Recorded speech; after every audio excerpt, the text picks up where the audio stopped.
Ang baon, merienda, midnight snack at kung ano-ano pa. Iba talaga kapag sinisipag itong si maming magluto.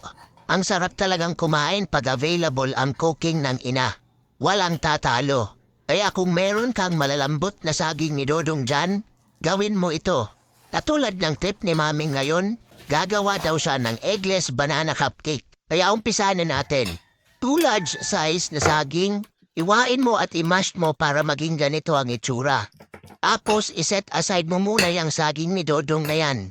Kawawa naman yung saging ni Dodong durug na. Kumuha ng bowl o kahit anong pwedeng paghaluan ng ingredients.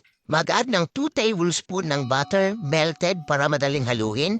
Tapos mag-add ka ng 6 tablespoon na sugar or depende na din kung gaano katamis ang gusto mo. Haluin mo ulit. Pag ganyan na at nag-incorporate na siya, napapa-English patuloy tayo eh. Pwede mo nang ihalo ang 1/8 cup vegetable oil. Tapos haluin mo ulit.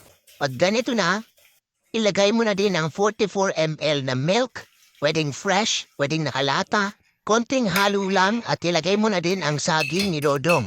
Haluin mo siya ulit. Dapat pala halo-halo ang title nito, hindi banana cupcake. Puro halo eh, ano? Anyway, kapag ganito na siya, maglagay ka ng 3/4 cup all-purpose flour, 1 teaspoon ng salt, and 1 teaspoon ng baking soda.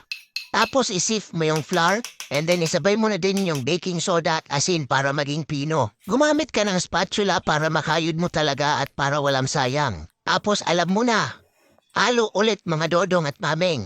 Ihabol mo na din ang vanilla extract para mas lalong mabango at nakakatanggal din daw ng umay sabi ng mga marirites sa labas. Tapos lagyan mo ng cinnamon powder, konti lang para hindi maging cinnamon cake ang kalabasan ng banana cupcake ni maming. Mix, fold or kung ano man yung tawag nila dyan. Nilagyan din pala ni maming ng almonds niya para may crunch daw. Pwede din kahit anong mani, basta yung walang balat at hindi maalat. Optional lang ulit, pero sa almonds ni maming, pwede ka rin maglagay ng saging ni Dodong sa ibabaw. Pag ganito na siya, maming, ay pwede mo na itong iportion para maluto at makain na. Itong recipe pala na to nakagawa ng 6 mini cupcakes at 2 malaking cupcake. Habang nagpo-portion nito si maming, please like, share, and comment mo na din kung ano yung mga gusto mong reseping makita.